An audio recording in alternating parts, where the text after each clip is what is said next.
posted by John Cummins. Michael Steele reporting from Washington. Republican National Committee (RNC) Chairman Michael Steele sent the following letter to President Obama urging him to slow down his government-run healthcare experiment and put his full focus on fixing our struggling economy.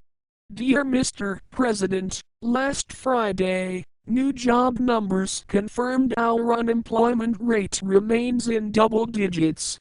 Jobs are still being lost every month. Banks are still failing and companies are going bankrupt, leading to more job losses. A commercial real estate crisis is looming.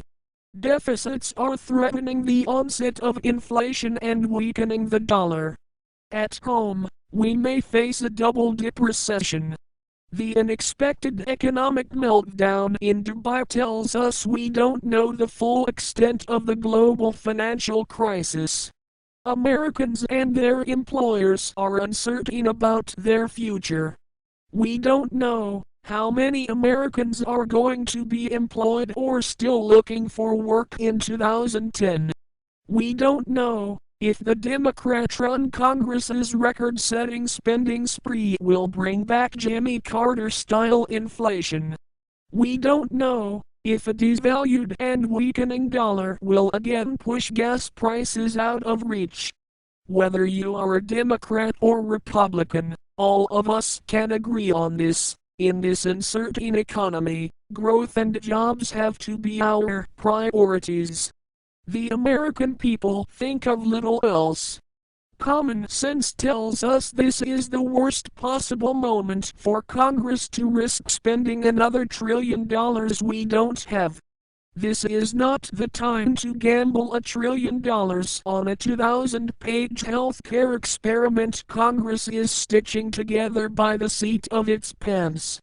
Washington's rescue efforts have already burdened our economy with the costs of huge bailouts and government takeovers. When Americans look for relief, they see record debt and deficits. If Americans are still looking for full-time work and employers are still shutting their doors next spring, Democrats and Republicans are going to wish they had that $1 trillion back to create jobs.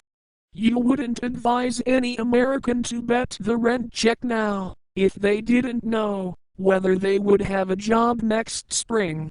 You certainly wouldn't advise them to borrow money to put at risk, if they had no clue if they would be employed. Much the same, Congress can't afford to throw the American people further in debt now and splurge on a risky health care bill, when we may need all the resources at our disposal next year to rebuild a sagging economy. Mr. President, this is why we are asking you to delay your efforts to push your health care bill through Congress by the end of the year. Until we are sure job creation has begun in earnest, we should put aside our differences on health care. We should watch our spending. We've got an economy to rebuild and restore. We can still take immediate action to control the rising cost of health care.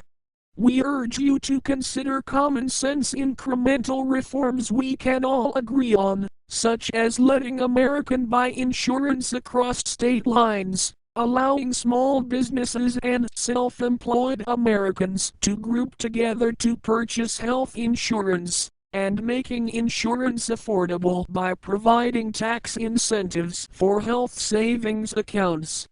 There are reforms that won't add to the deficit and Congress can pass them by Christmas with bipartisan support. Mr. President, healthcare reform has spiraled out of control. It spends too much, cuts Medicare too much, raises premiums too much and taxes too much. If you signaled that we should delay this $1 trillion gamble on health reform and focus on economic recovery, Americans would listen. Congress would listen. Democrats and Republicans would stand with you and proudly so.